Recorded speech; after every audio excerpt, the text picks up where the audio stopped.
What is up, everyone? This is Soul with another video, and we are going to cover a dozen hero talent trees that are coming in the War Within expansion. That's a lot of talent trees. Make sure you use the navigation below to get to where you want to go. Please like the video for the usual stuff, subscribe, and let's just get right to it. Starting with the Rider of the Apocalypse, Death Knight. As a rider, you're a champion of the Four Horsemen, calling upon their aid to assist you in battle. You have a proficiency in mounted combat, and your link with the Four Horsemen brings conquest, war, famine, and death to all that oppose you. So, the top of the top talent thing. If you choose this spec, it's called Rider's Champion. Spending runes has a chance to call forth the aid of a horseman for 10 seconds. If you call Morgraine, you cast Death and Decay at his location, and it follows his position. So it's a moving Death and Decay, I suppose. If it's Whitemane, she casts Undeath on your target, dealing Shadowfrost damage every 3 seconds for 24 seconds. Each time Undeath deals damage, it gains a stack, and it cannot be refreshed, whatever that means. If it's Trollbane, he casts Chains of Ice on your target, slowing the movement speed of the target by 70% and increasing the damage that they take from you for a while. And then if it's Nazgrim, you gain Apocalyptic Conquest, increasing your strength by 5%. So now keep in mind, with the way that hero talents work, when you pick up one of the specs, you're going to pick up everything that's passive here. And then you'll have like these choice notes. So I'm going to go over the passives first, followed by the choice note. I don't know what that developer's note is. We'll get to that in a bit. But this is basically, it just seems like a random, not so random proc that's going to happen as you're fighting. Horse people are just going to show up and help you out, which is like, hey, I feel kind of special in an RP sort of way. So this feels kind of like, kind of very RP heavy. Let's go to the passives though. Morgraine's Might. Your damage is increased by 5%, and you gain the benefits of Death and Decay while inside Morgraine's Death and Decay. Kind of weird overlap, but basically you're going to get a 5% buff while you are of this spec. There's a little note here that I want to try to read here. And it says, while not directly related to the Rider of the Apocalypse tree, we know that both Sandling and Rider trees have talents that interact with Death and Decay, and we'd like to avoid those talents drawing too much of the focus of the feedback, as we have some plans to alleviate the pressure of staying within your Death and Decay. We have nothing to reveal right now at this moment. We can say that we have plans to change how Cleaving Strikes functions in the War Within. So any of our feedback that we want to say about Death and Decay and dependence on standing in it, we should still say it. we should still share it, but they're at least kind of preempting us with, hey, we know what's going on. We want to change these things, so stay tuned. All right, let's move down. Whitemane's Famine. When your diseases deal damage to an enemy unaffected by Undeath, it gains another stack. Undeath is the thing that she casts, so it does damage per stack. And then each time Undeath deals damage, it gains a stack. So it's just more damage, it sounds like. Additionally, when Undeath deals damage, it infects another enemy nearby, presumably also with Undeath. So just, it looks like Whitemane's thing is definitely disease spreading. Nazgrim's Conquest is if an enemy dies while Nazgrim is active, the strength of Apocalyptic Conquest is increased by 3%. Additionally, each rune that you spend increases its value by 1%. Not a very valuable perk here, because not all the time are enemies going to die. You're not going to see this. You're going to see this in keys, sure, but you may not see this in like raids or whatnot with like single boss fights, or you might not see it in a dungeon with a single target. Trollbane's Icy Fury. When you obliterate or Scourge Strike a target affected by Trollbane's Chains of Ice, it shatters, dealing Shadowfrost damage to nearby enemies, and it slows them for 4 seconds. Very CC heavy when Trollbane is out. So depending on the rotation, whoever's fighting, in PvP at least, we don't know what the effectiveness is going to be, but dealing with a Death Knight is going to be super, super dangerous, which is helpful because of their otherwise not so fast speed. which is kind of funny because this is the Rider of Apocalypse spec, but you yourself don't have a horse? Or do you? We'll find out. Hungry and Thirst, the damage of your diseases, Froststrike, and Deathcoil are increased by 15%, flat buff, okay. Mossworn Menace, the cooldown of your Horn of Winter and Unholy Blight is reduced by 15 seconds, and Death and Decay is reduced by 10 seconds. Okay, the D&D reduction is nice for like laying down another one. We'll see how the dependence works out there. As for Horn of Winter and Unholy Blight, not as big of a deal, I don't think, but what do I know? And then at the very bottom, there's Apocalypse Now, Army of the Dead, and Frostworm's Fury call upon all 4 horsemen to aid you for 20 seconds. Okay, that's cool. I don't recall what the cooldown on Frostworm's Fury is, but then that'll give you that much more of the uptime of all the cool things that that all the 4 horsemen will do. Now, I wonder what that's going to do from a clutter standpoint. Is it going to be kind of like Warlocks and their imps, where non-warlocks won't really see these horsemen, or will they definitely see them as if it's like hunter pets and stuff, and that's gonna possibly be a bit distracting to the eyes, maybe. Let's move on to the choice nodes, though, of which there are 3. On a pale horse, while outdoors, you're able to mount your Death Charger in combat. Dude, okay, it only works while you're outdoors, but there might be, dude, if there are bosses in dungeons or whatnot that are considered outdoors, that would be hella OP. That'd be crazy overpowered. Having a constant speed. Now they're the fastest class in the game or something like that. Anyway, Death Charge.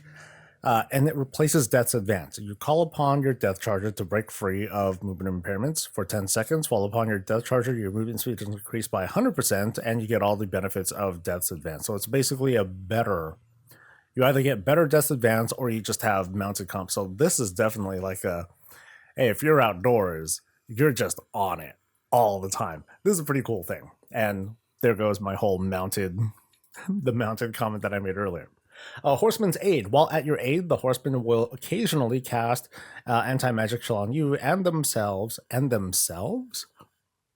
Why would I care for it to be casted on them? Is it because they can get killed and hurt and disabled or something like that? That would suck in like PvP. Because what if horseman comes out, someone sees him, stunned or knocked back or something like that, and that would kind of suck. And then there's Pact of the Apocalypse. When you take damage, 5% of the damage is redirected to each active horseman. Interesting. Okay, so I guess they are out and doing stuff, I guess. So yeah, this kind of reveals to me there's this very different interaction when these horsemen are out. And then finally, we have this here, Fury of the Horseman. Every 50 runic power you spend extends the duration of the horseman's aid in combat by 1 second, up to 5 seconds. So depending on, well, that's really random though, since you have like limited control. I guess while you have Army of the Dead running, like if you're spending, all your horsemen are going to be out for that much longer doing cool stuff. So. And then Feast of Souls. While you have 2 or more horsemen aiding you, your runic power spending abilities deal 20% increased damage and have a 10% chance to refund a rune. Can't really tell right away like which one's going to be better. I guess Fury of the Horseman is very good for like, hey, I'm going to pop all cooldowns, I'm going to get nuts. Feast of Souls would be like something, hey, if you're otherwise not trying to time your cooldowns in that sort of way, then having this as a sort of passive might work out. All right, let's move on to Deathbringer, the spec for Blood and Frost. Deathbringers are the emissaries of death. Empowered by the Shadowlands, their physical strikes and abilities aim for their enemies' souls and vanquish them without mercy. Their main thing looks like a new button. It's called Reaper's Mark, and it has a 1-minute cooldown. Oh, that sucks. A slow cooldown thing is like the topper. Anyway, you viciously slice into the soul of your enemy, dealing Shadow Frost damage and applying Reaper's Mark. Each time you deal Shadow or Frost damage, you add a stack of Reaper's Mark, and after 12 seconds or reaching 40 stacks, the mark explodes, dealing damage. Reaper's Mark travels to an unmarked enemy nearby if the target dies, or explodes below 35% health when there are no enemies to travel to. The explosion cannot recur again on a target for 3 minutes. That already seems kind of busy. So I'm going to start the fight. Boom. I'm going to apply Reaper's Mark to the dude. And then it explodes. But Reaper's Mark travels to an unmarked enemy nearby, and if the target dies or explodes below 35%, the explosion cannot occur again on the target for 3 minutes. So does that mean I can only use Reaper's Mark on one target every 3 minutes? That doesn't sound right. I think this last line is what has like the 3-minute cooldown. But otherwise, I would just get this kind of explosion. It's more like the fact that it bounces off to another target. That's what doesn't happen, which seems kind of weird anyway. Oh well. Let's see, there are 1, 2, 3 choice nodes. Let's get to the passives first. Wave of Souls. Reaper's Mark unleashes a dark wave towards your target and back, dealing Shadow Frost damage both ways to all enemies caught in its path. Wave of Souls critical strikes cause enemies to take 5% increased Shadow Frost damage for 15 seconds, stacks up to twice, and the wave back is always a critical strike. So whenever the mark, so I guess every minute this thing will go out. So I guess ideally, like if you're doing it on a pull or something, like you target the farthest thing back, which is your intended target, and then this wave will boom, it'll hit other dudes in front of them, who are standing in the way. Seems a little bit unwieldy to use, but oh well. Blood Fever. Depends on your spec. If you're Blood, your Blood Plague has a chance to deal 30% increased damage to Shadow Frost, whoop-de-doo. And if you're Frost, your Frost Fever has a same thing. Okay, so more dots. Cool. Bind in Darkness. Shadow Frost damage applies double stacks to Reaper's Mark and quadruple stacks when it is a crit. So depending on your spec, it will proc. It'll apply this further stack if it's. Oh, okay. So if you're Blood Boil will deal Shadow Frost damage, and Rime Empowered Howling Blast will deal Shadow Frost damage in an effort to get these additional marks. I was kind of wondering, like, oh, what's it going to take to get these 40 stacks? Because that seems kind of high. It seems like a pretty slow application over 12 seconds or so. Shuddering Soul. Reaper's Mark Explosion causes a piece of the target's soul to tear out and spiral outwards, dealing 10% of the explosion's damage to enemies it passes through. Enemies hit by this effect deal 5% reduced physical damage to you for 10 seconds. Kind of tanky, but kind of nice. And it's only physical damage. It's not like everything. So depending on the boss or the mob, it may or may not be important. So Grim Reaper. Reaper's Mark Explosion deals up to 30% increased damage based on your target's missing health and applies Soul Reaper to targets below 35% health. Big damn right there. And then moving down here, Swift End and Painful Death. I can't tell if these are choice nodes. I'll read through these anyway, though. So Swift End, Reaper's Mark cost is reduced by 1 rune, and its cooldown is reduced by 50%. And then there's also Painful Death. Reaper's Mark now explodes at 50 stacks, so more damage. And the first Scythe of Exterminates has an 100% increased chance to apply Reaper's Mark. So you have another source of being able to apply it. But yeah, I'm not quite sure if this is like the same thing or if it's a choice node. So it could be an error. Not sure. We'll wait for like we'll wait for like dev notes later on, I guess.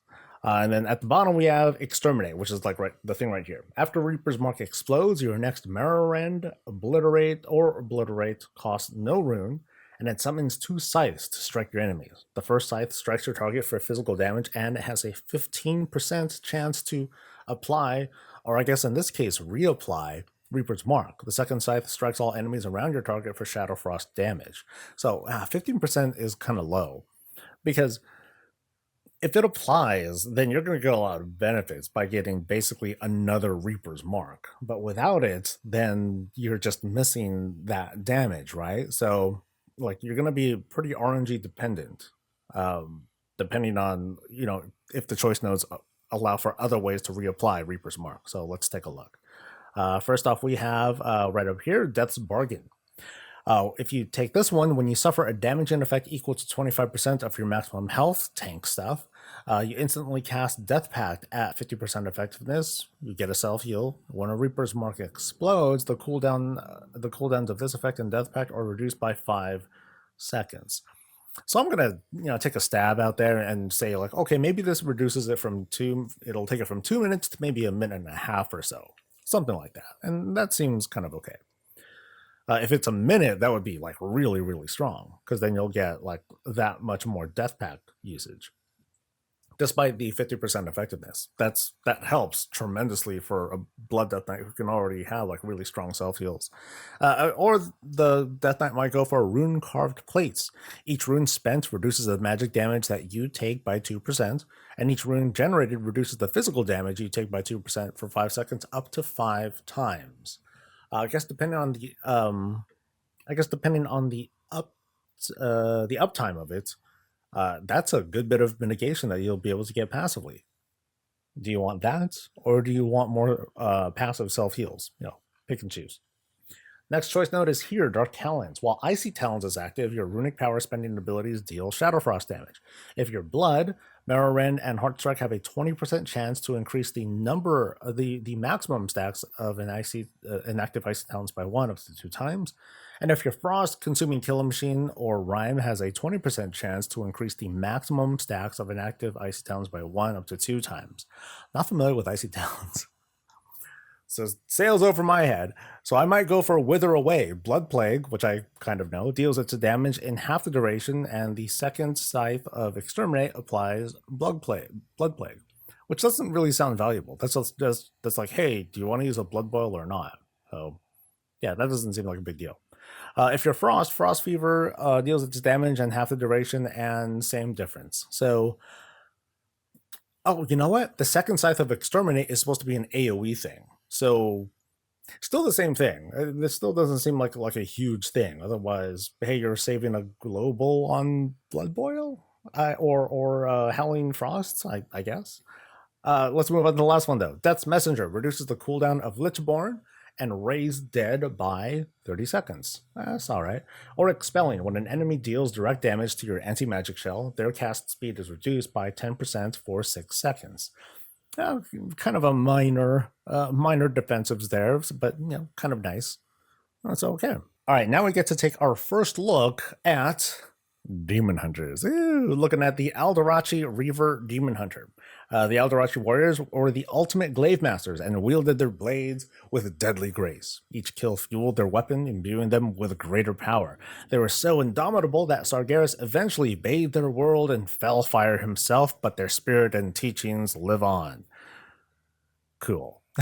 Okay, so the top thing here is Art of the Glaive, consuming 3 or 20 soul fragments allows you to cast Reaver's Glaive. So I guess it's a button that... Oh, okay. So this replaces Throw Glaive. It'll probably light up as soon as you spend enough resources, and then ta-da. So what happens is that you throw Glaive, enhanced with the essence of consumed souls at your target, dealing physical damage and ricocheting to 2 additional targets for additional damage. Nothing new there. It begins a well-practiced pattern of glaive work, enhancing your next Chaos Strike and Blade Dance or Fracture. Wait, let me read this again. It begins a well-practiced pattern of glaive work, enhancing your next Chaos Strike and Blade Dance or Fracture, your Shear, or Soul Cleave. Okay. Chaos Strike, Shear, and Fracture applies Reaper's Mark, which causes the target to take 15% increased damage for 5 seconds. Blade Dance and Soul Cleave deals 3 additional glaive slashes to nearby targets for additional damage. So, more arm work, basically. That's what it sounds like. You're spending, you're using stuff, you use a throw glaive, it fires off another proc, and you're just boom, boom, boom. So it feels very fast. That's kind of how it is playing off right now. Let's move on to the passives. Incisive Blade. When enhanced, Chaos Strike and Soul Cleave deal more damage. Nice, easy passive. Aldrachi Tactics. The second enhanced ability in a pattern shatters an additional soul fragment. More resources, always good. Wounded Quarry. While Reaver's Mark is on your target, melee attacks have a chance to strike with an additional glaive slash for damage and shatter a soul. Again, more damage. Pretty straightforward so far.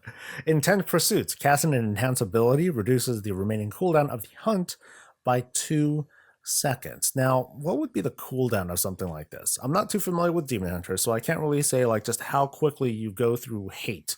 You know, how quickly you go through um how quickly you go through soul fragments. Sorry, not hate. That's the other resource. We're talking about soul fragments here. Yeah, I'm not quite sure like how fast this rate is, but this could take.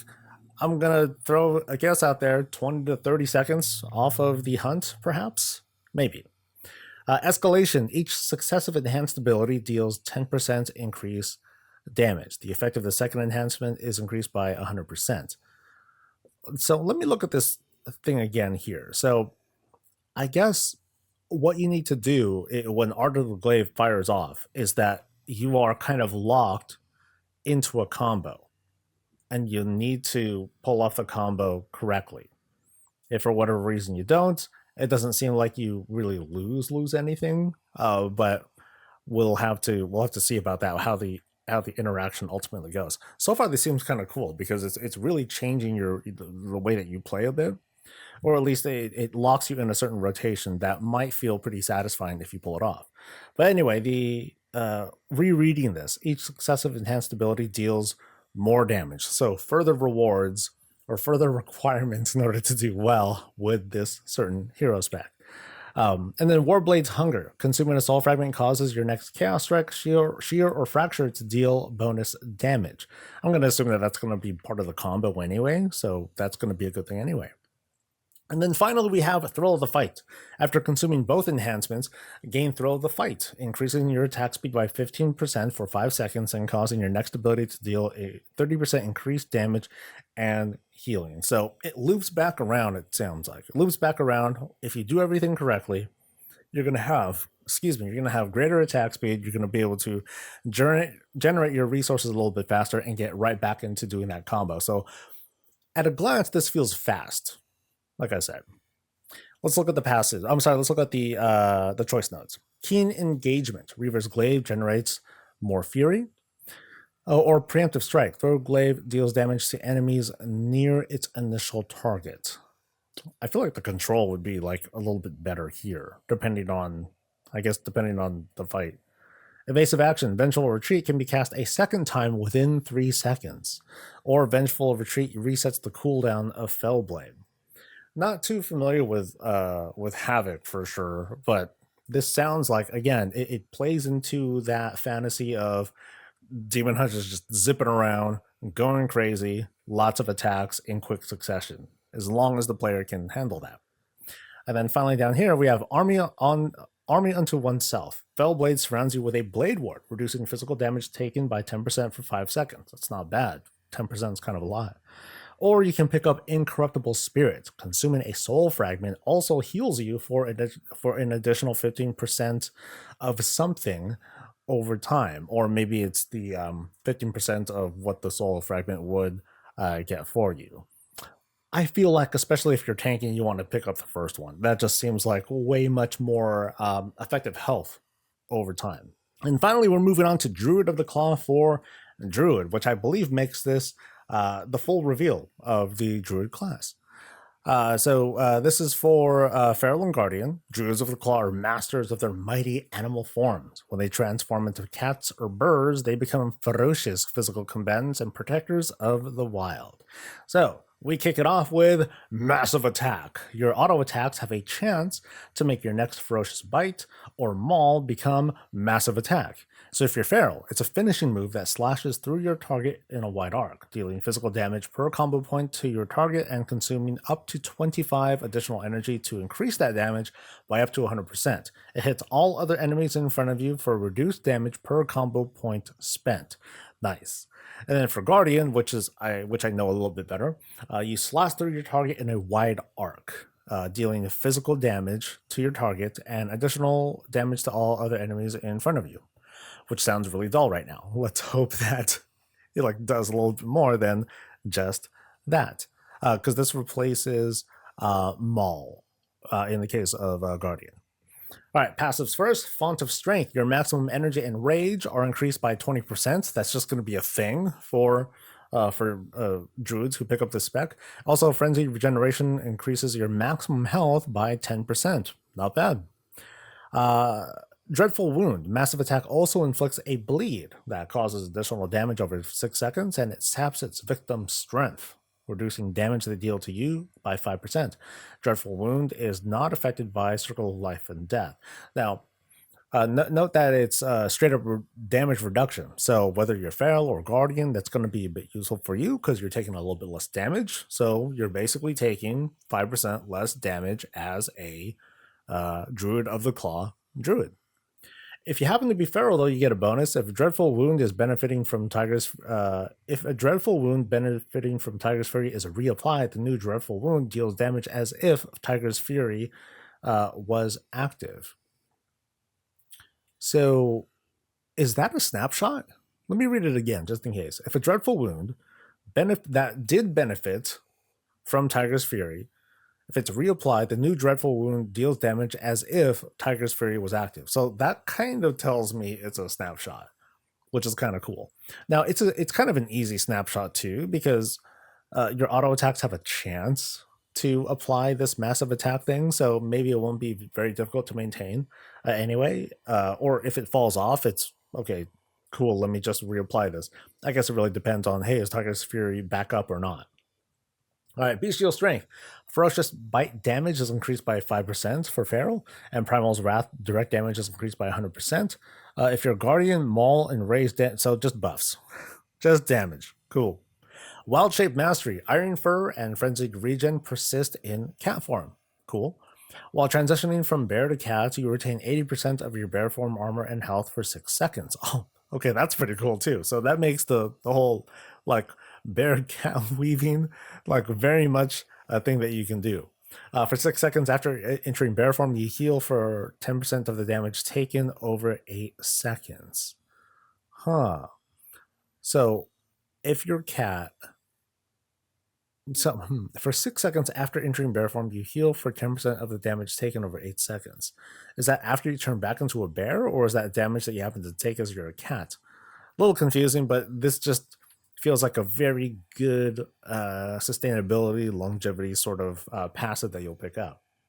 Moving on to this other side here, we have Pack Endurance. Stampeding Roar's duration is increased by 25%. So I believe that that's a long time. Doesn't that bring Stampeding Roar's duration up to like almost 10 seconds or so? That's kind of long. I like that. So it means I can time my cooldowns. Or, if I'm calling out for someone to use Stampeding Roar, I'll be able to get a little bit more leeway. Now down here, Aggravate Wounds. If you're Feral, every finishing move, Shred, Trash, or Thrash, or Swipe you cast extends the duration of your Dreadful Wounds by 0.4 seconds up to 6 additional seconds. If you're Guardian, every Maul, Raise, Mangle, Trash, Thrash, or Swipe, bad at that, every one that you cast extends the duration of your Dreadful Wounds by same thing. Okay. And then here at the bottom, Claw Rampage. If you're Feral, during Berserk, Shred, Swipe, and Thrash, have a 25% chance to make your next Ferocious Bite become a massive attack. Okay. And then for Guardian, kind of the same thing. Mangle, Swipe, and Thrash, basically you're going to get much more massive attack. So that's what this is so far. Druid of the Massive Attack. Got it. Let's look at the choice notes. Ruthless Aggression. Massive Attack increases your auto attack speed by 20% for 6 seconds. So you can hopefully get it to proc again. Or you can go for Killing Strikes. Massive Attack increases your agility by 5% and the armor gained by Iron Fur by 20% for 6 seconds. So a bit more of a defensive guy going there. If you're Feral, your first Tiger's Fury after entering combat makes your next Ferocious Bite become a massive attack. Or your first Mangle after entering combat. So I guess if you're opening up there, I'd say Killing Strikes has much more use in the likes of like Mythic Plus or PvP, because you'll be able to when you get out of combat for just a moment and then boom, you get right back into it. Now I guess it would kind of backfire a bit depending on the way that you do keys. Like some folks will be like, oh, we're going to keep chain pulling and chain pulling and chain pulling. And so you won't be able to take advantage of something like that. So in that case, maybe Ruthless Aggression will be like just fine. But I guess it depends on the way that you particularly like do your pulls. Next choice node is this right here. Empowered Shapeshifting. Frenzied Regen can be cast in cat form for 40 energy. Bear form reduces damage that you take by 4%. And then Shred, Swipe, and Mangle damage are increased by... That feels kind of random. I mean, it's Empowered Shapeshifting. I know they're trying to enhance all the different, the 2 different forms, but it's a little weird. Or you can go for Wild Power Surge, where for Feral, Shred and Swipe grants Ursine potential. When you have 8 stacks, the next time you transform into bear form, your next Mangle or Swipe deal 100% increased damage and generate 15 extra rage. For Guardian, it seems to be kind of the same thing. Instead of Shred and Swipe, it seems to be Mangle instead. It's a little different though. When you have 6 stacks, the next time you transform into cat form, you gain. Okay, so it's depending on if you're going from cat to bear or bear to cat. So very much going into that cat weaving sort of thing. And there is one more choice node here. Strike for the Heart. Shred, Swipe, and Mangle's critical strike chance and critical strike damage are increased by 8%. Nice and easy. Or you can pick up Tear Down the Mighty. The cooldown of either Feral Frenzy for Feral or Pulverize for Guardian is going to be reduced by 5 seconds, which is something. But I feel like Strike for the Heart is just like the easier one to go for. So in the case of Druid of the Claw, it's kind of like Demon Hunters, the earlier like the Aldrachi Blade one, where the spec feels a little bit faster. Definitely a lot faster. But you do have options here. You do have options if you are really into the whole bear cat weaving thing, or I guess higher level play.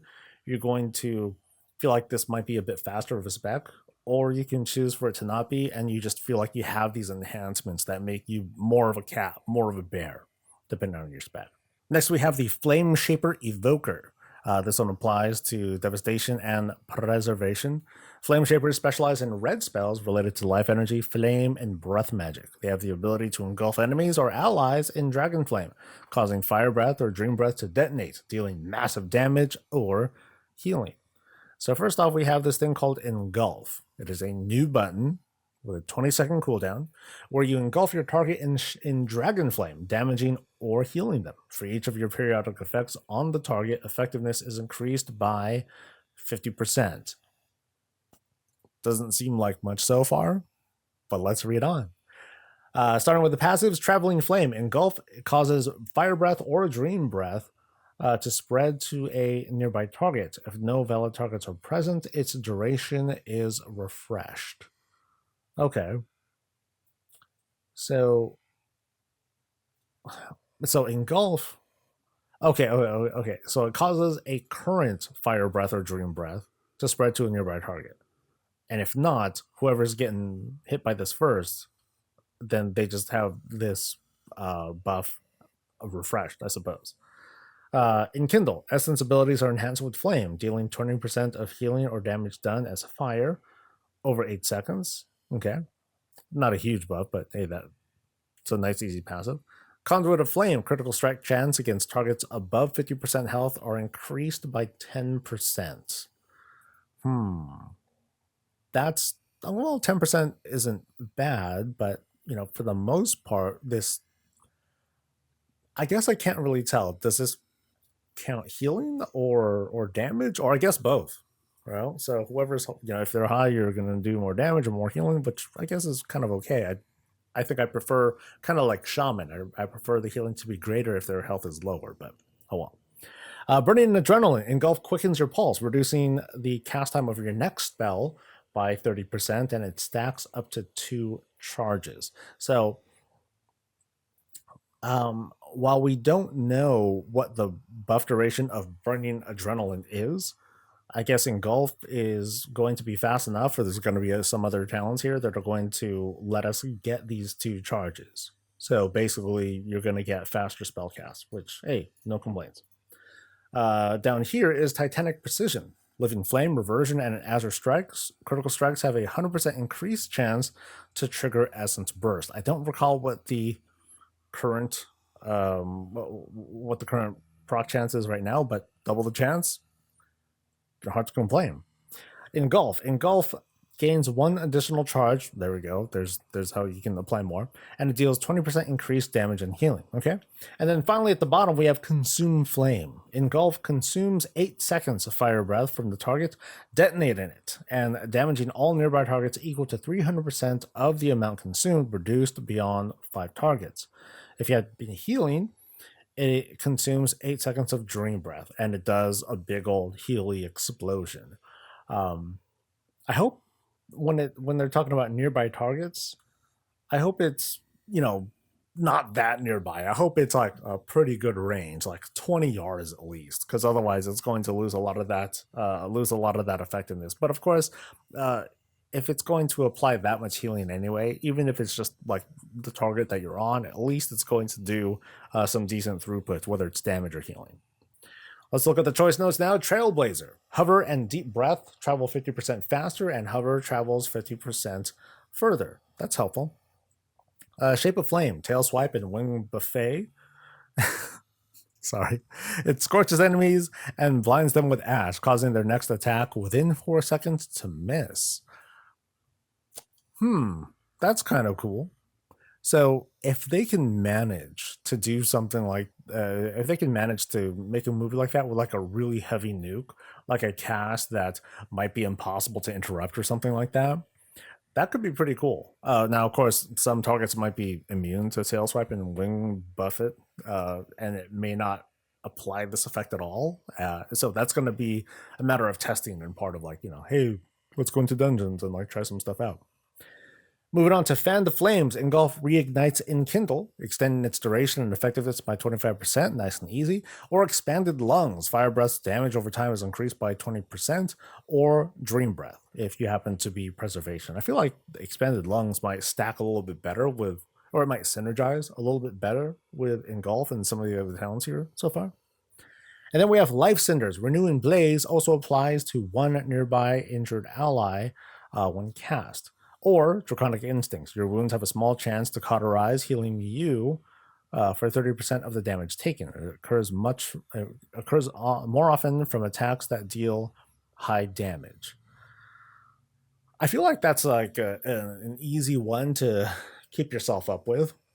My lazy butt is probably going to pick up Draconic Instincts because passive is the best. All right, moving on to Pack Leader Hunter. That's what I'm interested in as a sort of Beastmaster hunter person. Pack leaders are hunters that use the instincts, knowledge, and respect they gained over the years as they formed a deep bond and trust with the animals that they adventure with. They bring a new style of ferocity and coordination to their combat, teaching their pet to strike their prey with simultaneous attacks. Let's see. We start off with Vicious Hunt. Kill command prepares you to viciously attack in coordination with your pet, dealing additional physical damage with your next kill command. So it prepares you to viciously attack. So you hit it and then you get a buff to get something else. Something like that. All right, we have our usual 3 choice nodes. Let's get to the passives. Pack Coordination. Attacking with Vicious Hunt instructs your pet to strike with their basic attack alongside your next Barb Shot, your Rapture Strike, or Mongoose Strike. Okay, so when you do your kill command, and then I do my Barb Shot, dude's gonna do another kill command, basically. That's what it sounds like. Oh, that sounds like it'll be pretty nuts if you like Beast Cleave and all that stuff too. And it's gonna like stack a lot. And if you have the second pet, oh my god. Okay, anyway. Howl of the Pack. Your pet's basic attack critical strikes increase your critical strike chance by 5% for 6 seconds, stacking up to 3 times. Damn. That's a lot. That's a lot of crit, yo.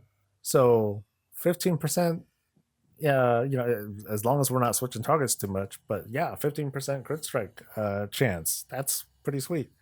And then Wild Attacks. Every third pet basic attack is a guaranteed critical strike, with damage further increased by critical strike chance. So every third pet basic attack is a guaranteed critical strike, and then your pet's basic attack critical strikes increase your critical strike damage by. Oh, I'm sorry. Howl of the Pack, I had that wrong. I kept thinking critical strike chance. That was my bad. But if anything, this does still. You need to get the crit, but your crit damage is going to be that much more. Sorry about that again. Den recovery. Aspect of the turtle, survival of the fittest, and men pet. Heal the target for 20% of maximum health over 4 seconds. Duration is increased by 1 second when healing a target under 50% maximum health. Okay, so aspect of the turtle, survival of the fittest, those kind of make sense. It's weird because they're making it sound like the target is not fixed, as if I can choose my target, which I'm sure I cannot do, but that seems okay. Oh well. Frenzied Tear. Your pet's basic attack has a 20% chance to reset the cooldown of Kill Command and cause Kill Command to strike a second time for 30% of normal damage. Okay, that's a lot. That's a lot of Kill Commands that are going out, dude.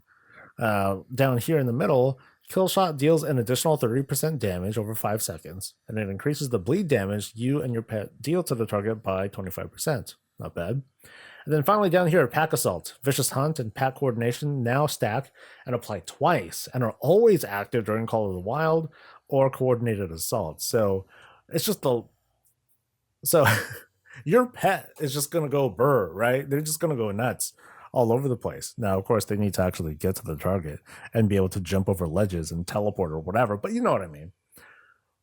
In an ideal world, this is going to mean a lot of pet damage, and in a way, it's sort of a double-edged sword because, hey, you're playing on both the strengths and weakness of the Hunter class, notably Beastmaster, who can, kind of dilly-dally around, move around, and keep throwing kill commands like nothing. But when it's time to switch targets, or if there's like weird things with ledges, that's a huge weakness for them. But it's more like a technical problem than a class problem. Let's move on to the choice nodes. Tireless Hunt. Aspect of the cheetah now increases movement speed by 15% for another 8 seconds. Cool. Or Disengage increases the range of all your attacks by 5 yards for 5 seconds. Interesting. So, I mean, the movement speed is very obvious and straightforward. But then here with Disengage, you're only, I don't know if you're moving exactly 5 yards, especially if you're on a ledge or something. But the fact that it increases your range a little bit, that feels very effective in something like PvP. If you're trying to kite someone around and they're not a druid, we're just like, dude, okay, fine, whatever. Just keep firing away while I slowly try to catch up. Jeez. Now we have Covering Fire here on the left here. If you're a Beastmaster, Kill Command increases the duration of Beast Cleave by 1 second. And seeing how often we're able to get this thing going, that's going to mean a lot more, far fewer of the volley things. Multi-shot. Far fewer multi-shots going. So that way you can get a lot of cleave going. If you're Survival with Covering Fire, Wildfire Bomb reduces the cooldown of Carver Butchery by 2 seconds, so more uptime. Or you can go for Scattered Prey. If you're a Beastmaster, Multi-Shot increases the damage of your next multi-shot by 25%. And Carver Butchery increases the damage of your next one by 25%. That doesn't seem nearly as cool. Cover Fire seems like, dude, yeah, get that one. For the last choice node, Furious Assault. For Beastmasters, consuming Frenzied Tear has a 50% chance to reset the cooldown of Barb Shot and deal more damage. If you're Survival, consuming Frenzied Tear has a 50% chance to basically the same thing for your Raptor Strike or your Mongoose Bite to fire off. Or you can go for Beast of Opportunity. Bestial Wrath calls on the pack, summoning the pet from your stable for 6 seconds. Or Coordinated Assault calls on the pack. If you're Survival, summoning a pet from your stable. 6 seconds isn't very much. So, doesn't seem as cool. If it was like more seconds, I'd take it. Kind of like a Dire Beast, but yeah. I mean, Dire Beast, at least the way the talents are right now, they're going to be out for a little bit longer than the Beast of Opportunity. At least give me a little bit more time, get another couple of auto attacks off. But of course, if the auto attacks from this extra pet during Bestial Wrath, if it applies this Vicious Hunt, then okay, cool. This is going, there's going to be a lot of benefits that come out of here. So this one's all right. And now we move on to Spellslinger Mages. I know Frost far better than I do Arcane, so I'll be speaking mostly from that perspective. Spellslinger mages are prodigies of spellcasting that have learned to splinter their sorceries, creating powerful and volatile new effects. Spellslingers can conjure and manipulate these splinters with prowess, allowing them to devastate the battlefield with rapid barrages of razor-sharp crystals. There are some dev notes here. Splinters are themed and tuned based on your active spec. Arcane splinters are named arcane splinters and deal moderate arcane skull damage. Frost splinters are named frost splinters and deal light frost skull damage. These specifics have been omitted from this mockup for the sake of tooltip readability, as both spec splinters serve the same. So they mess with the tooltips to make it sane sounding when I read these things off. And it looks like that note is down here as well. Okay, so we kick it off with Splintering Sorcery. If you are arcane, when you consume Nether Precision, you conjure a splinter that fires at your target. If you're frost, when you consume Winter's Chill, okay, I know what that means, you conjure a splinter that fires at your target. So I guess these are like, you know, separate icicles or something like that. Anyway, splinters. You conjure raw magic into a sharp projectile that deals damage. Splinters embed themselves into their target, dealing additional damage over 16 seconds, and this effect stacks. So it's kind of like icicles that grow on the target, like bling, bling, and then they hit them. It's like, dude, stop hitting yourself. Boom, boom, boom. No, stop it. Stop hitting yourself. Ha ha ha. And you keep peltering them with spells. Let's get to the passives though. Augury Abounds, right here on the left here. Casting Arcane Surge conjures 8 splinters. During Arcane Surge, whenever you conjure a splinter, you have a 100% chance to conjure another one. And the same thing goes for Frost. So basically, when you pop one of your major cooldowns, the target is going to take a lot of damage, and hopefully you'll be sticking to that target, which can be like kind of a double-edged sword, right? Because you're going to have splinters on that single target. You're going to feel stuck to them, even if you might be urged to switch to something else. So that feels like kind of like, tough choice to make. Sorry, guys, you guys go ahead and do that target. I got to stay on this one. And if they're like, no, but then it does reflect damage if you, and then you get killed, and oh no. So that's encounter. That's going to be like an encounter building problem. Controlled Instincts is the next one. If you're arcane while a target is under the effects of Nether Tempest, 20% of the direct damage dealt by a splinter is also dealt to nearby enemies, and the damage is reduced by beyond 5 targets. Direct damage from arcane splinters resets the duration of Nether Tempest. Now, if you're frost, kind of the same thing from the looks of it. While a target is under the effects, 20% of direct damage dealt by a splinter is dealt to. So it's just like some free cleave for the most part. Splintering Orbs. I'm going to read the frost one first. The first 8 times an enemy is damaged by your frozen orb, conjure a splinter that fires at the damaged target. Frozen orb damage is also increased by 10%, and basically the same thing for arcane. I'll be reading the frost versions first whenever I can. So. And then these 3 are the choice nodes, so we're down here at the bottom. Shifting Shards. Shifting Power fires a barrage of 8 splinters at random enemies within 40 yards over its duration. 40 yards! Random targets. Bro, I'm trying to CC that, man. Yeah, well, sorry, my Shifting Shards, I just can't contain the power. Sorry, buddy. You better root them. Come on, Druid, get to it. Spellfrost Teachings. If you're frost, direct damage from a splinter has a 5% chance to summon a comet that deals damage to all nearby enemies and increases the damage enemies take from you by a bit for 6 seconds. So if we couple that with the other talent that makes the random comet come down, then that's a lot of comet, a lot of passive damage, a lot of passive cleave that's coming from here. If you have Force of Will, or when you get Force of Will, because this is a passive, you're going to gain more crit and more crit damage. Cool. Then finally, Splinter Storm. Whenever you have 8 or more active embedded splinters, you automatically cast a Splinter Storm at your target, which seems to be like if you cast one of your major cooldowns like Icy Veins. So what happens is that you recall all embedded splinters to you, dealing their remaining periodic damage instantly. After a brief delay, unleash a devastating barrage of splinters, dealing damage to your target for each splinter in the Splinter Storm. If you are frost, it applies Winter's Chill. If you're arcane, it grants you clear casting. Now I wonder, like,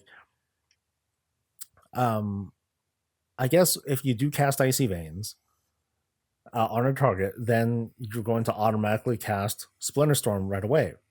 So would that mean like the splinters that were on that target, they just immediately get shot back to you, like pretty much instantly? So that could be a potentially like really big pull, right from the get go. So as for how this interacts with the likes of like you know Glacial Spike and all that, not too sure. But let's move on to the choice nodes for now. Slippery Slinging. Yeah, 40% increased movement speed during Ultra Time. Nice. Or Displacement has a 50% longer duration, 25% longer range, and leaves behind a mirror image. I'll take the Ultra Time because I got to save my butt, right? Reactive Barrier. Your Prismatic Barrier or your Ice Barrier can absorb up to 50% more damage based on your missing health. Better when you are dying. Or your mirror image summons one more clone and it reduces all damage taken by an additional 5%. I think I'd probably take the reactive barrier. Volatile magic. Whenever a splinter is removed or recalled, it explodes, dealing damage to nearby enemies. Deals reduced damage beyond 5 targets. So going back to this whole splinter storm thing, like when you cast Icy Veins, it's going to apply them 8 splinters. They're immediately going to come back. It's immediately going to explode, and then the mage will pull aggro and get killed, which is possible. Unearned proficiency. Each time you conjure a splinter, increase the damage of your next supernova by 18%. Or, in the case of Frost, it's going to increase the damage of your next ice nova, which is like cool, I guess. Gotta not exactly be in there for that, but I'm gonna have to apply a different spell. I think I'd rather stick with volatile magic because it's just easier to use. So it doesn't feel so. This feels like a really good enhancement for one of the specs. And when you think about the other spec, the Frostfire spec, you definitely feel like this certain kind of partnership or marriage between the two kinds of specs, no matter what it is that you do. In this case, we're seeing something a bit similar, but because we're not seeing the same sort of contrast, I'm not quite feeling that same theme, but it still seems pretty cool. All right, we're moving on to our very first look at monks in the War Within. We're looking at the Shado-pan monk, who's going to take care of brewmasters and windwalkers. As a Shado-pan, learn from your forebears and stand proud against your foes in defense of your friends and family. Bide your time and charge up your power before unleashing an overwhelming flurry of blows to overwhelm your opponents. All right, let's look at the topper. Overwhelming Flurry is the name of it. Dealing damage equal to your maximum health generates a flurry charge. For each 400 energy that you spend, unleash all flurry charges as flurry strikes, dealing physical damage per charge. So dealing damage equal to your maximum health. So I got a boom, boom, boom, max health, boom, boom, boom, max health. And then you get a flurry charge. Now, for each 400 energy that you spend, whatever charges that you build up becomes DPS. Sounds cool. I'm not quite sure what the rate of energy spending happens with monks, but I'm sure we're gonna be, based on what we're seeing with Hero Talent so far, there's gonna be a way to get more flurry charges, and we'll be able to go nuts. So let's take a look at the passives first. Looking at Controlled Instincts, striking the same target 5 times within 2 seconds grants 2% haste, and this can stack up to 10 times for 20% haste. That's a lot. 5 times within 2 seconds. Okay, I guess that's not so bad depending on the hit. Some attacks may hit twice and that sort of thing.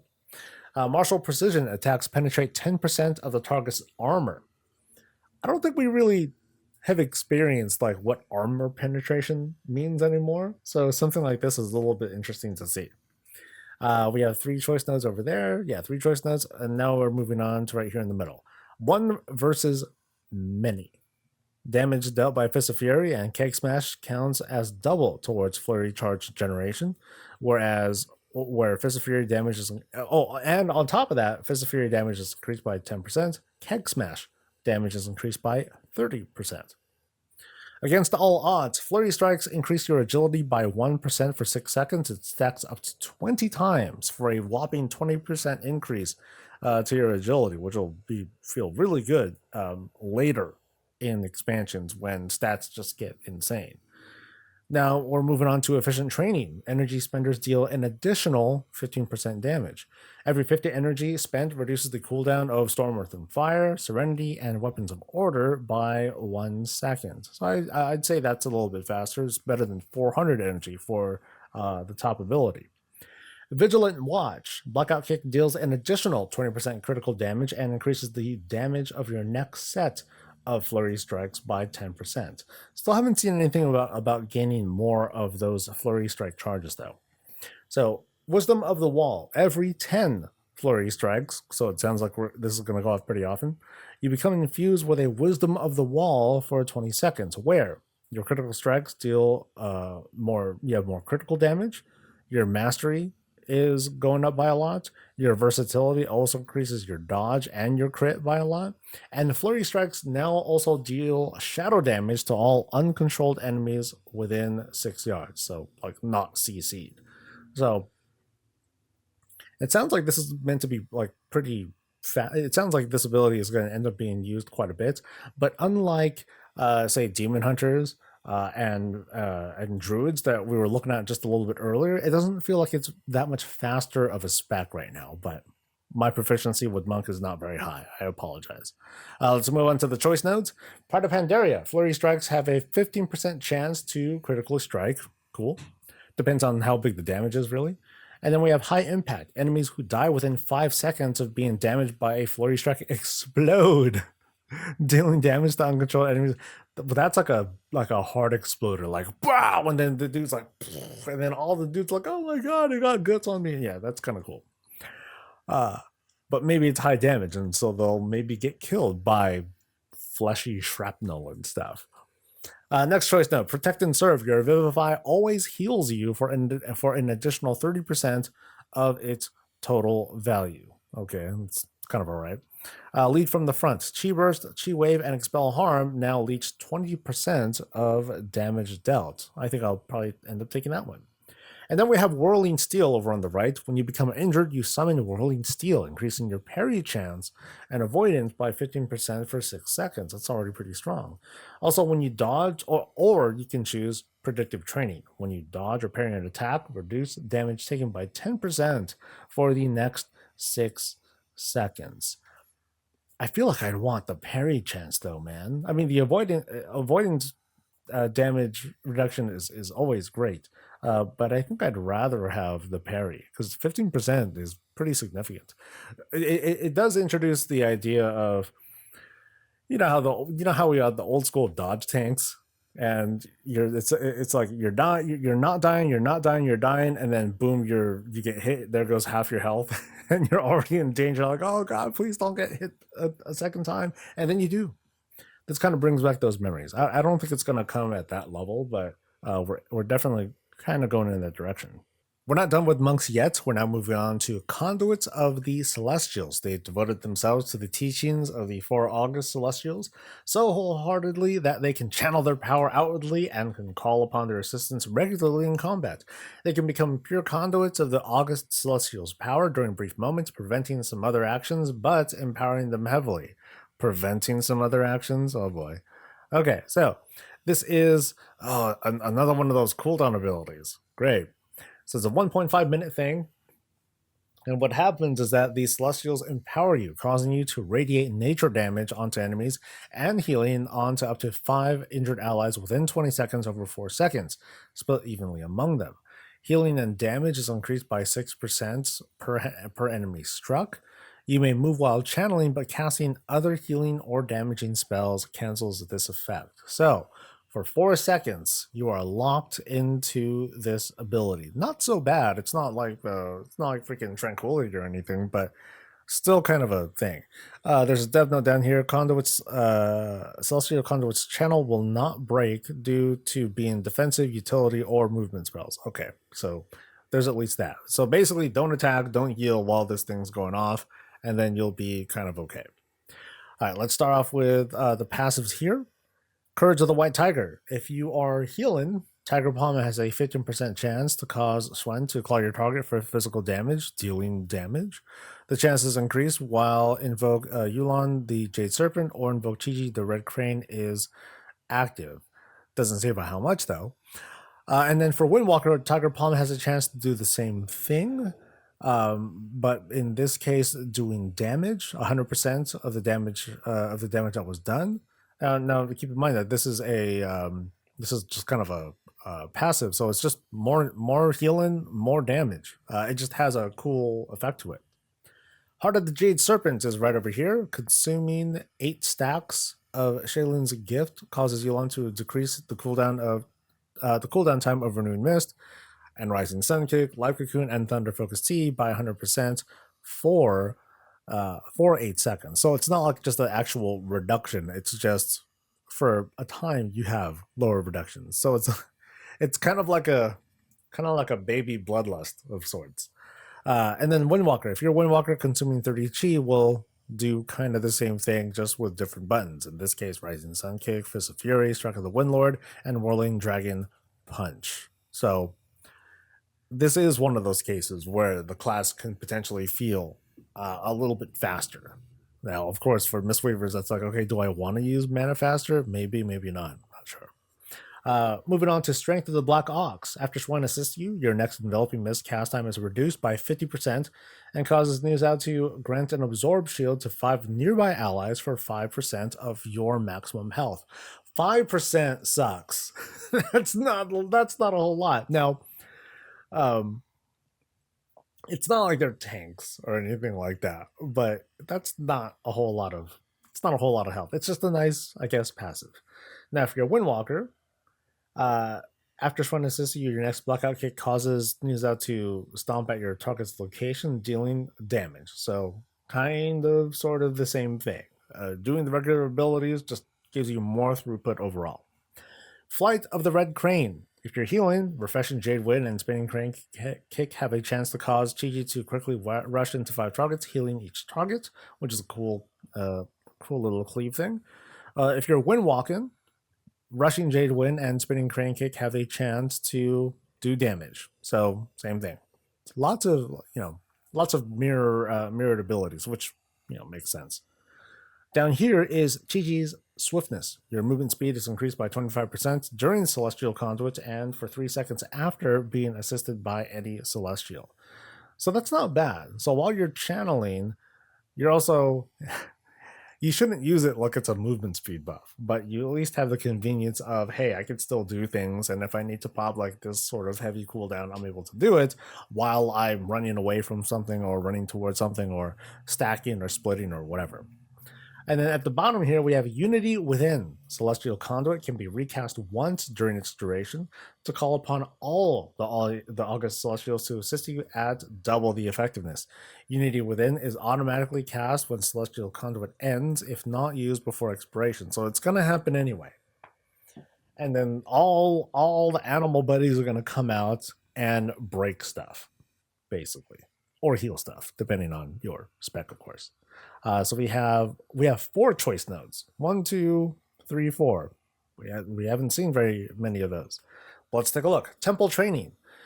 The healing of Enveloping Mist and Vivify is increased by 10%. Or Fist of Fury or Spinning Crane Kick have more throughput. Or you can pick up Schwen's Guidance. Teachings of the Monastery has a 15% chance to refund a charge when consumed.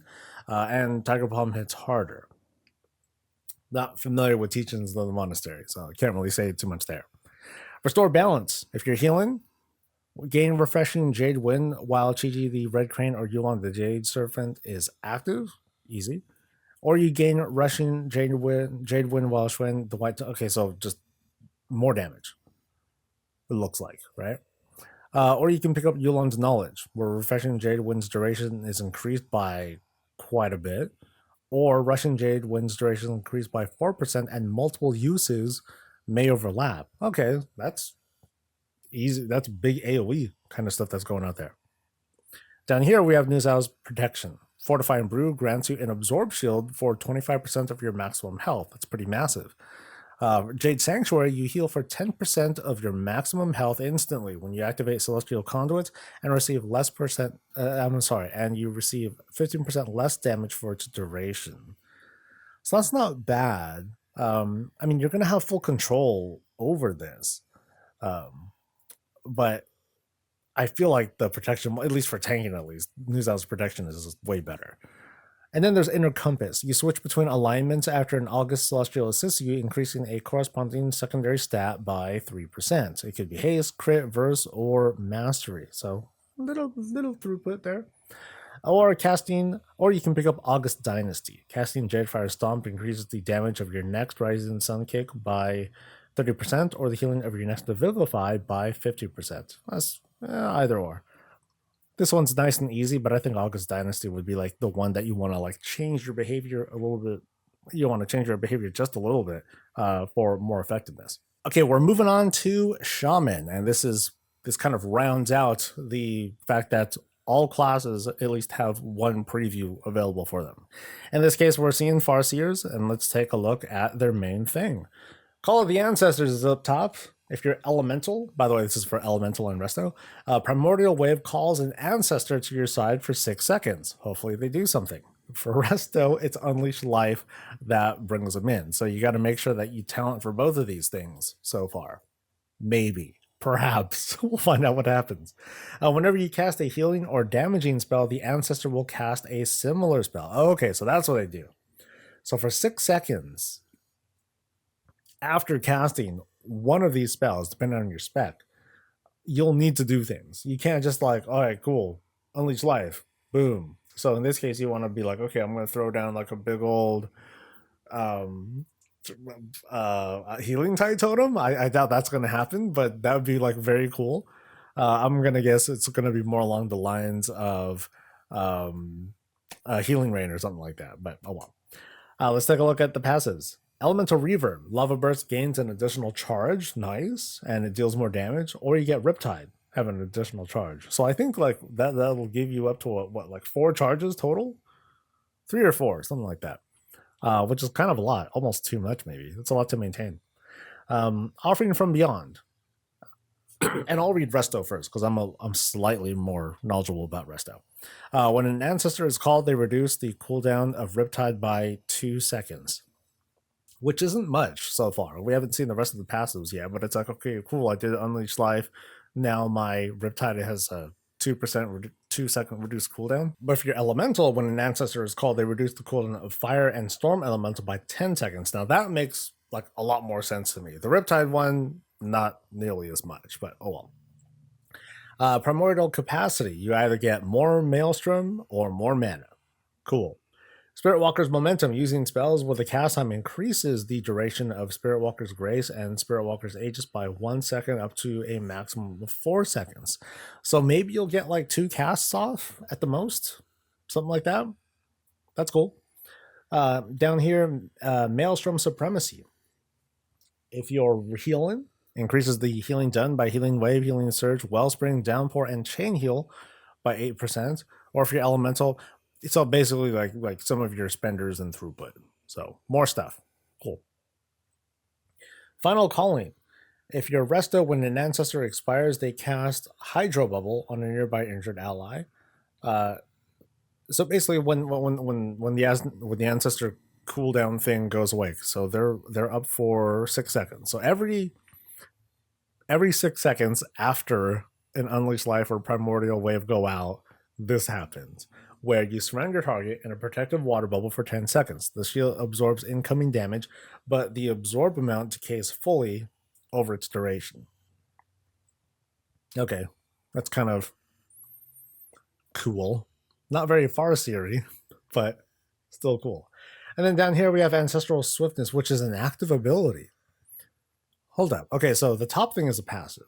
The bottom thing, I don't know if I've noticed, but this might be the first bottom ability that is like a new thing. So your next healing or damaging spell within 10 seconds is instant, and it deals 10% increased damage and healing, which is Nature's Swiftness. Okay, if you know Nature's Swiftness, it is replaced by Ancestral Swiftness, and it causes your next Ancestral Swiftness to call an Ancestor to your side. Okay, so I guess you get 2 charges. Is that what it is? Because if you know Nature Swiftness, because that's a talent right now, it's replaced by Ancestral Swiftness and cause it. Or no, no. Maybe it's because you have the talent, then it'll stack or something like that. So I think that's what it is. You'll either call one, or you'll either get this effect, or you'll just call an ancestor on top of that. So that's kind of cool. But let's see what these. Yeah, let's see what the choice nodes are, because right now this doesn't seem all that. Wow. Okay, so latent wisdom. You can pick your ancestor spells are 20% more powerful, or ancestors have a 15% chance to call another ancestor when they expire. I'm picking up that one. Easy with that one, because I think that like cool stuff happens when they expire, right? Like the final calling thing, and then I'll get like those little bubbles to pop up. So I'll definitely pick that one up. And then here, heed my call. Ancestors last for 2 more seconds, which is kind of cool. Or Lava Burst and Riptide have a chance to call another ancestor. So you're calling, dude. This one should be renamed Family. You know, you're just calling dudes. You're calling everyone up. Come on, guys, come back from the dead. Come back from the Shadowlands or whatever. We need your help. And then last choice note here, Nature Harmony. Reduces the cooldown of Nature's Guardian by 10% and causes it to heal for an additional 5% of your maximum health, and whatever. Or Earthen Communion. Earth Shield has an additional 3 charges, and it heals you for 25% more. I kind of feel like I want to take that one, so that way I don't have to press that button, every minute. It's going to be more like a minute 10. So, okay, maybe that's not that much more, but it'll heal me for a little bit more, since I, of course, would cast a Earth Shield on myself. Okay, so these 2 choice nodes, that kind of makes this whole Farseer thing seem a bit cooler, because family. Now, as for the real effect from it, Farseer isn't quite the word that I'd want to use for it, but it's just a name. We're just calling a lot of family over to help us out. And that in itself seems kind of cool. Okay, we're moving on to Warlocks, taking a look at the Hellfire Hero spec. This is going to be cool because I'm not very good with Affliction or Destruction right now, but it's going to be great. We at the very top is Wither, which replaces either Corruption or Immolate. Ooh. Didn't expect that one. So it bestows a vile malediction upon the target, burning the sinew and muscle of its host, dealing shadow flame damage over 18 seconds. I wonder how the other talents and whatnot, they, interact with these. I'm sure they interact with them like pretty much the same way as if it was always there. But anyway. Passives. Zelen's Ferocity, where your shadow and fire damage is increased by 5%. Nice and straightforward throughput. Thank you. Blacken's Soul. Your damage and abilities further corrupt enemies affected by your Wither, increasing its stack count by 1. There's a stack count. Each time Wither increases, it has a chance to become acute, dealing shadow flame damage to its host every 1 second until 1 stack remains.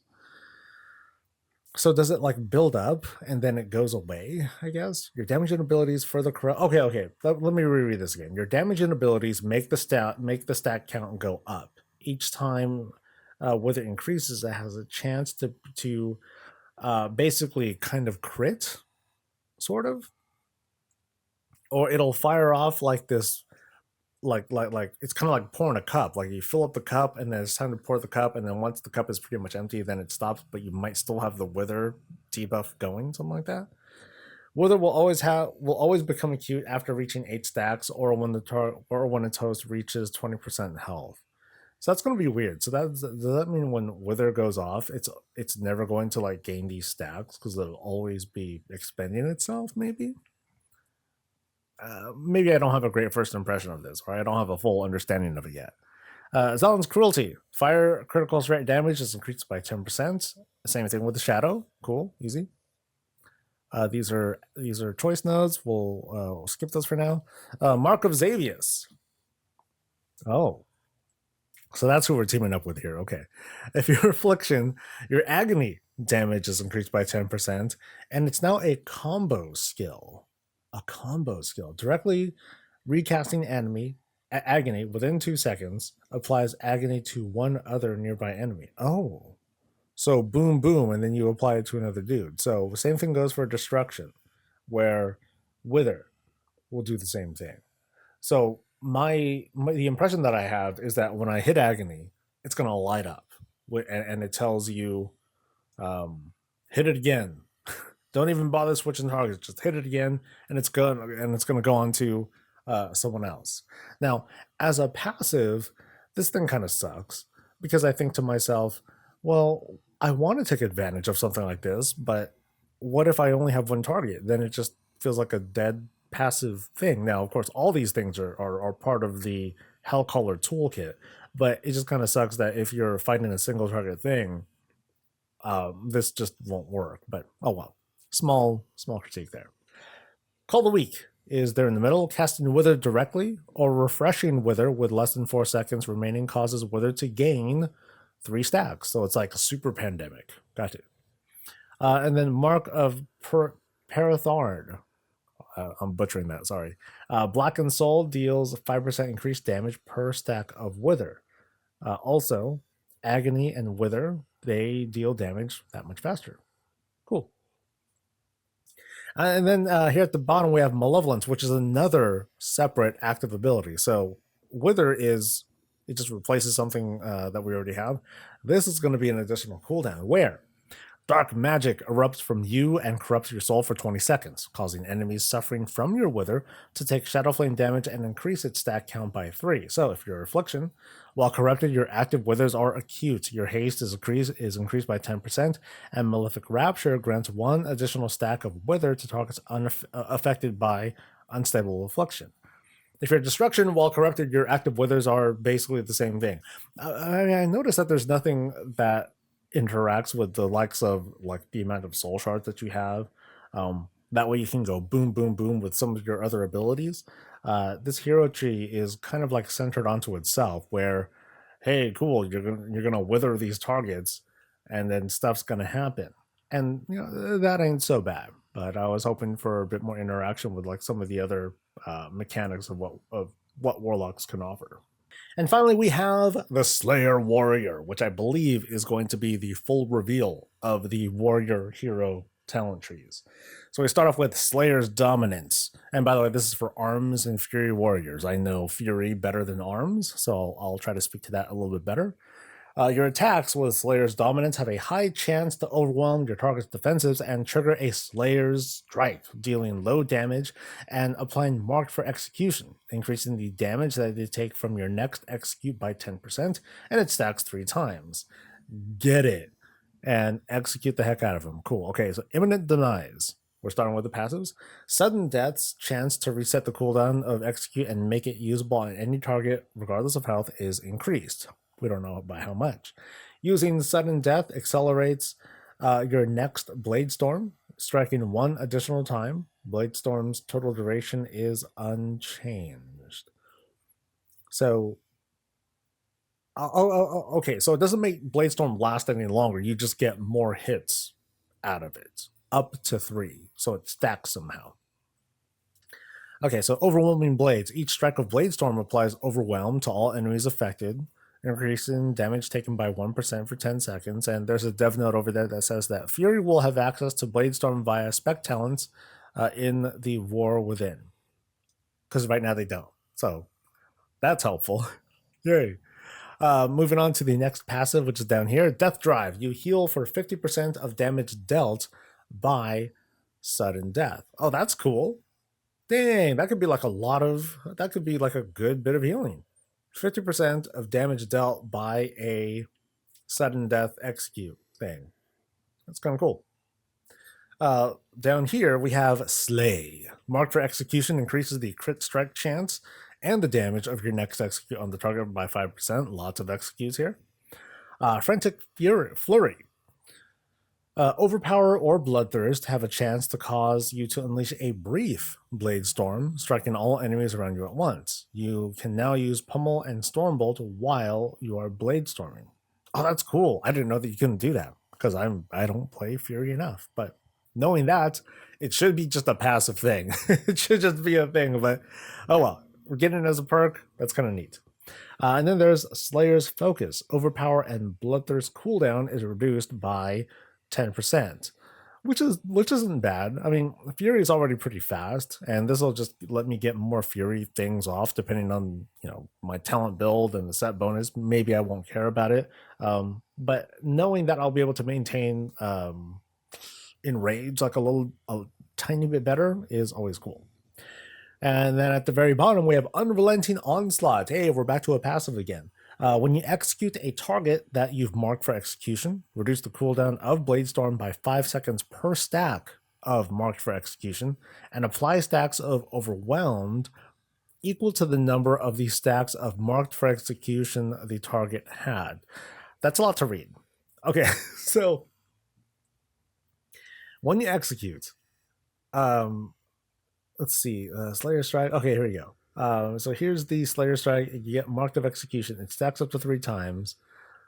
And then back here, when you do execute a target that is marked, Bladestorm's cooldown goes down by based on the number of stacks. And I forgot what overwhelmed means. But it's equal. Yeah, this is the busy one. I mean, it sounds cool. And it's definitely centered around execution. I just don't have a full understanding of this, but this definitely makes the spec feel a little bit faster. There's more you're doing. You're not just like spamming Rampage and going nuts. You're using your Bladestorm as well. But from at least the initial thought in my head is that won't I super rage cap because I'm going to be firing off all these random little Bladestorms and stuff, and otherwise I'd rather be using Spenders and all that. So I don't know if I'll run into problems, but we'll see. Choice notes. Let's check these out. Relentless Pursuit. Charge removes all movement impairing effects and grants you 70% movement speed for 3 seconds. That's pretty messed up. Or Vicious Agility. Heroic Leap reduces the cooldown of charge by 5 seconds, and it reduces the cooldown of Heroic Leap by 5 seconds. So either one, depending on your situation, whatever's gravy, man. Slayer Reflexes. Slayer's strikes have a chance to reset the cooldown of Bloodthirst and Overpower. Or you can go for Constant Pressure, where the cooldowns of Overpower or Bloodthirst are reduced by 10%. Interesting that we have something like this here with Constant Pressure. And then you also have something here with Slayer's Focus. So I wonder, like, just how much can we reduce that cooldown, and does that cause something to, does that give us access to something else? Can we change our playstyle a little bit more if we have like a 20% reduction in the cooldowns here? Do we get anything out of it? Because this we're going to get. Slayer's Focus we just get. Constant Pressure is by choice, so this choice has got to have meaning, otherwise it's not really going to have much use at all. Tunnel Vision. Your auto attack speed increases while you're in combat. Changing targets resets this effect. That's very annoying, but it makes sense. And then Thrill of the Kill. Execute increases your auto attack speed for 10 seconds. With as much, with all, I guess this is more situational than anything. I would say, like, if you are, doing a single target fight, definitely Tunnel Vision, because hey, you're good, you're fine.